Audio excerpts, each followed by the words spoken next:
Salutations à toutes et à tous, vous êtes sur la radio-télévision Fadris, c'est l'heure de votre première sortie de bulletin d'information pour ce 18 juin 2025.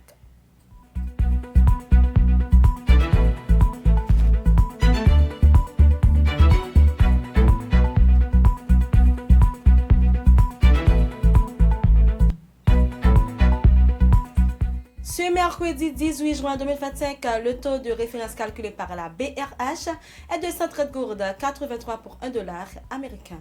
La capitale haïtienne connaît un nouvel épisode de blackout qui s'annonce particulièrement long, en cause une action musclée menée par des membres de la société civile de Mirbalais ayant interrompu l'alimentation électrique en provenance de la centrale hydroélectrique de Péligre. Cette dernière dessert une grande partie de la région, y compris Port-au-Prince.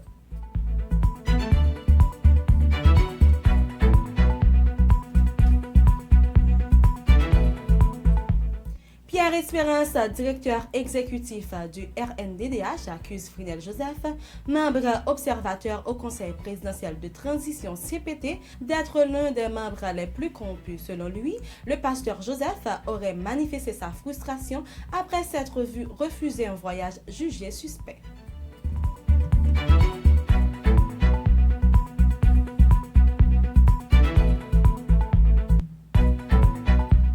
L'organisation No Pape Complice affirme que le CPT a échoué sur les plans politiques et moral. Dans un communiqué daté du 17 juin 2025, elle rejette fermement toute tentative de relance du dialogue entre les acteurs politiques, la société civile et la CARICOM, initiatrice de l'accord du 3 avril.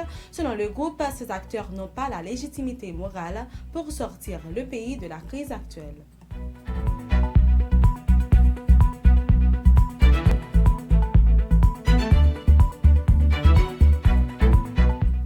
Dans le cadre des efforts visant à améliorer les conditions de vie des déplacés internes, les conseillers présidents Leslie Voltaire et Smith Augustin ont rencontré le mardi 17 juin 2025 plusieurs représentants de camps à la villa d'accueil de la zone métropolitaine de Port-au-Prince. Sur le plan international,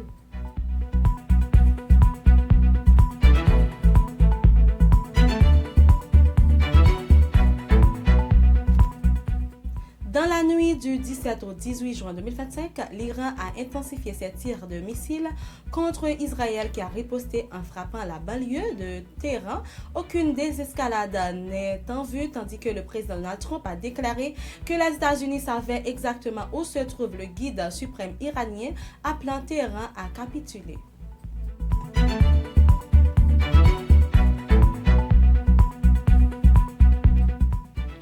Malgré l'annonce du retrait de Wagner du Mali le 6 juin, la Russie continue de renforcer sa présence militaire dans le pays. Le Kremlin utiliserait le port de Conakry comme hub logistique pour l'acheminement discret de matériel militaire vers son corps Afrique. Selon Info Vérif de RFI, au moins 3 convois seraient arrivés à Bamako en 2025 en provenance de ce port.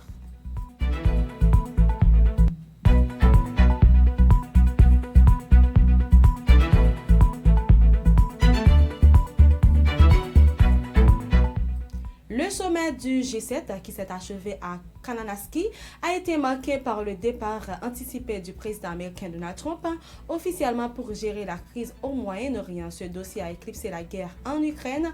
En dépit de la présence du président Volodymyr Zelensky, aucune déclaration spécifique n'a été faite sur ce conflit.